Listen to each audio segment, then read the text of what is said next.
Hello, this is Wayne McGraw, author of The Garden Astronomer, and I'm glad you could join me today for this reading of the Great January Comet of 1910. Daylight Comet steals Halley's year.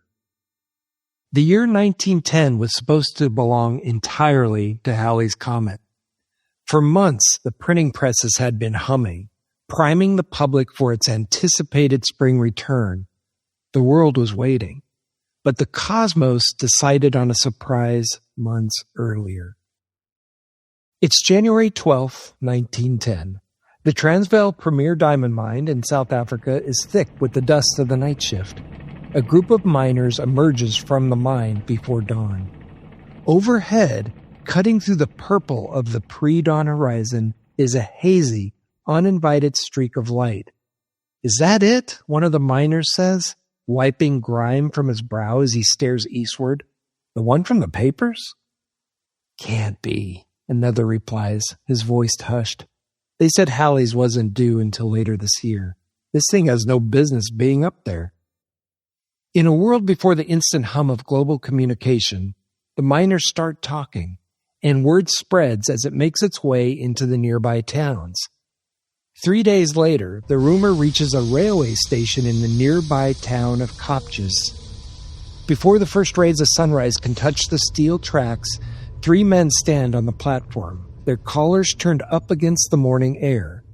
Bags rest at their feet, and their eyes are fixed on the eastern sky.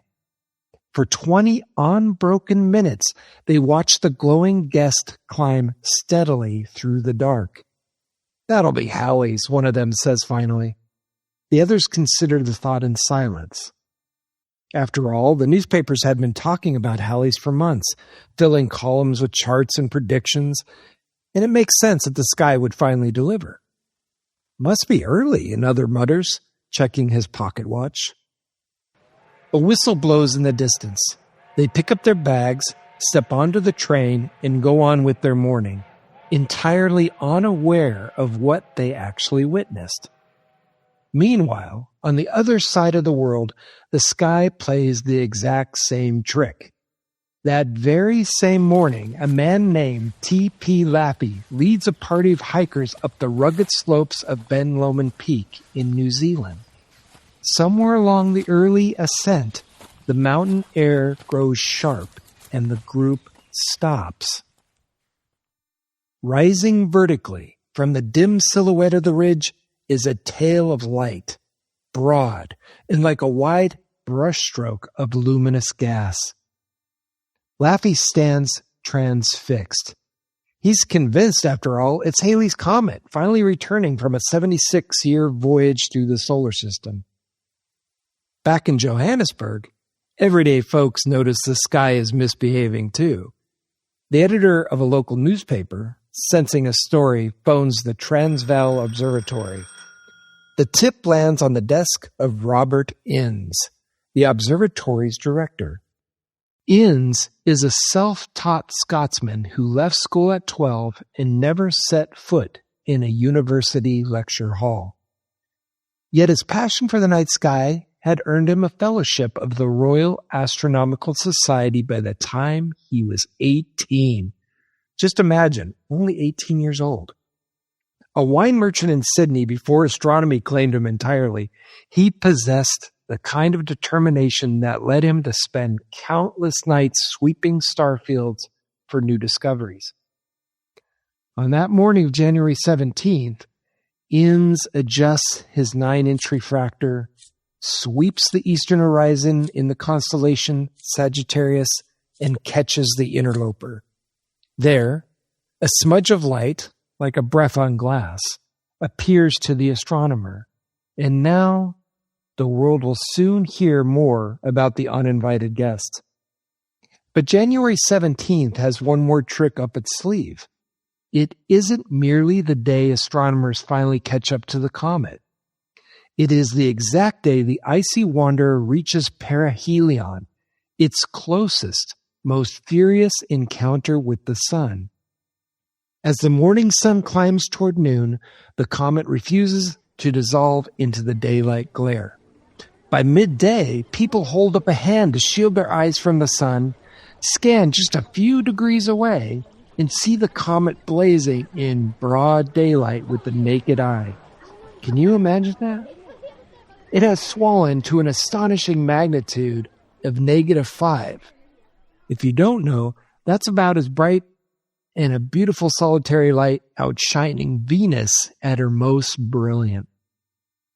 Even at this point, at the height of its glory, the comet has no name. In the rush to spread the news, a telephonic error somewhere between INSA's observatory and the press leads reporters to name the comet Drake's Comet instead of the Great Comet.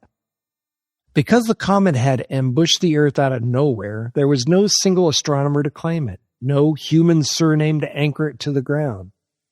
Left to find their own way, regular folks just called it what it was, the Daylight Comet or the Sunset Comet. But the firmament doesn't care much for our labels, does it? Neither name sticks permanently. It would ultimately be entered into the history books as nothing more than the Great January Comet of 1910. It's named, in the end, for the passing month it chose to grace our small corner of the universe. Now, by the evening of January 20th, the comet crosses into the northern hemisphere and into the constellation Capricornus. Its light pierces the dusk like a silver blade. It matches Venus still in intensity, casting a dust tail that carves a 10-degree path across the sky. That's roughly 20 times the width of a full moon. Across the American South, people are stepping outside to look up. In Sulphur Springs, Texas, Captain W.B. Baxter, a local weather observer and amateur scientist of some reputation, sets up his telescope on the lawn as the sun goes down and invites his neighbors over.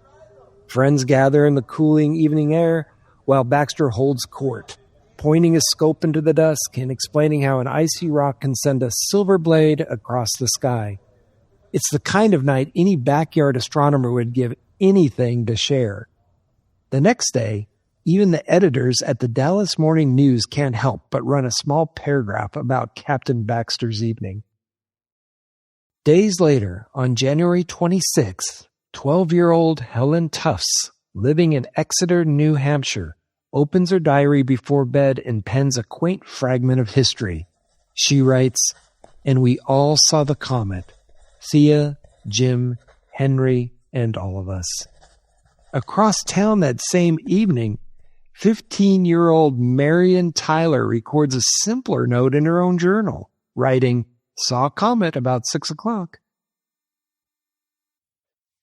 Decades later, when the Exeter Historical Society transcribed Helen's diary, the researcher flagged the entry for verification, suspecting a mistake. January 26th was 4 full months before Halley's comet would become visible to the naked eye in New Hampshire. They assumed the young girl had confused her months or misdated the page. But Helen wasn't wrong. She and Marion had not misdated a thing. They had simply witnessed the unexpected display of the Great January Comet of 1910. Like so many amateur observers across the centuries, they had looked up and left behind a trace of stardust in the margins of a diary. As February arrives, the comet drifts out of the twilight and into the deeper black of night, its central nucleus beginning to dim. Yet the masterwork belongs to its tail. It reaches a staggering 50 degrees now, half the distance from the horizon to directly overhead. Can you imagine? Within weeks, the comet slips, though, below the threshold of what the naked eye can detect. It withdraws into the sky while onlookers turn their gaze back toward the impending arrival of Halley's. By spring, the comet withdrew beyond the reach of glass, retreating on an immense orbit into the frozen backyard of the solar system, destined to stay hidden for thousands of years. It exited without ceremony, yet it left behind one final, brilliant illusion in the minds of those who watched it go. When Halley's comet returned in 1986, many elderly observers shared childhood memories of seeing what they thought was Halley's comet in 1910. Yet some of those recollections described a winter comet, not a spring one when Halley's was around. You know, it's hardly surprising.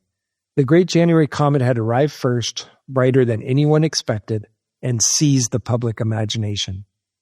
For many people, the memory of the winter visitor and the famous comet that followed became intertwined.